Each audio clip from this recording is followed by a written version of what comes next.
I'm Austin Leak, and welcome to my shit show.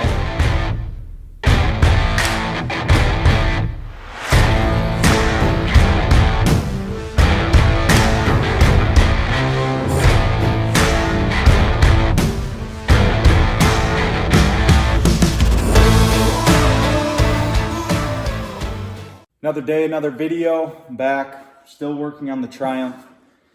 I was going through it and I wanted to change the chain case oil in it, take the cover off, inspect everything, see what condition the chain and the gears were in. And when I went to take the drain plug out, I found out that it was already stripped by the previous owner. So I didn't want to run a chain case with a stripped drain plug, and I tried doing my easy out bit to get the plug out. That wasn't cutting it whatsoever. So I decided to pull the chain case. I had one left over from when I was blasting at my old house that was already all cleaned up, just didn't have bearings in it. And I had ordered bearings anyways for the race sleds, and I had extra. So I put new bearings, new seals in the chain case, and started to pull it off. Well, I know from previous experiences that pulling the chain case off with the driver in it can be a pain in the ass. It just doesn't, the top one will come loose, but in most instances, the bottom shaft is really a pain in the ass to get out of the chain case. So I fought it for a little while and I said, you know what, it's 3 bolts on the other side, I'll pull it out. And got it out. And I wanted to show you guys a little tip for when you're putting the driver back in on your own. Let's see if I can show you here. So as you're, say you're going to put the driver back in and you're just by yourself, the easiest thing to do is to get a block of wood, push the bottom side of the track up enough to where it matches the curvature coming off the bulkhead. You can't put it straight up and down because then the bulkhead's not straight up and down. The cooler is on an angle, and then you're going to be fighting the track hitting the driver still. So what I do is I grab a 2x4 and wedge it in here with the top of the track, and if you can get one long enough that is taller than the driver, so you're basically kind of cramming it up against the top of the tunnel, it gives you enough room to move the driver left and right.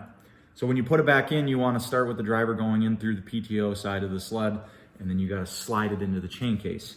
And if the track is in the way, it's a huge pain in the ass. It's almost impossible. You end up sweating and it's not fun. So little tech tip for people who are doing this by themselves or have never done it before. This is a great way to get it in by yourself. So as of right now, I posted the video with the pipes, but I'm going to be doing another video with them like finally installed, because I had to make a bracket so the pipe will sit on. I didn't want the pipe to sit directly on the belly pan. And then I've got some titanium heat wrap that I'm going to wrap the pipe in just in that area where the pipe's going to sit, just so it adds a little bit of insulation and protects it. But for the most part, this is in really good shape. The brake pads were super rusty, and I was like, man, those look shot. Well, I pulled them off, looked at them, they had a ton of pad left, they were just rusty, so I put them on the abrasive wheel, cleaned them back up, took the corrosion off of them, and cleaned up this piece. I don't even know what you want to call it, but I cleaned that up on the abrasive wheel as well. So overall, pretty happy. I'm just buttoning the chain case back up. I will just do a time lapse of me putting it back together, and I'll throw some gear oil in it, a little bit of ER to add some lubricity, a little extra lubricity, and yeah, so check it out. Here we go.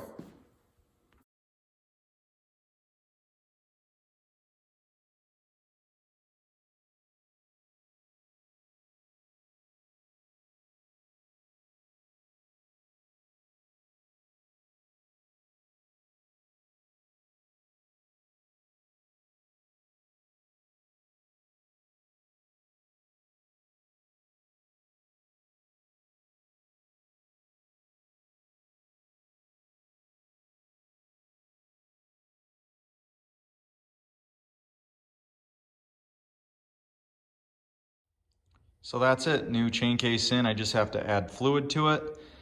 I know the time lapse is boring, but just got to show that I did it anyways. So I'll be posting another video on the bracketry and what I was doing to make the pipes work. That'll be coming up next. So if you guys would help me out, click the like button. That gets my videos in the right-hand column of your screen for people to click on. And then if you want to click the subscribe button, that would be greatly appreciated. If you click the bell to the right of the subscribe button, that will notify you every time that I upload. So thank you for watching. And this build is, I wouldn't even call it a build. I'm basically just adding pipes and throwing an air box on it, but restoration, I guess you could call it. This is a lot of fun. I really enjoy doing it, and I'm glad that people are interested in it and share the same passion for snowmobiles that I do. So just wanted to say thanks again, and stay tuned for more videos coming up.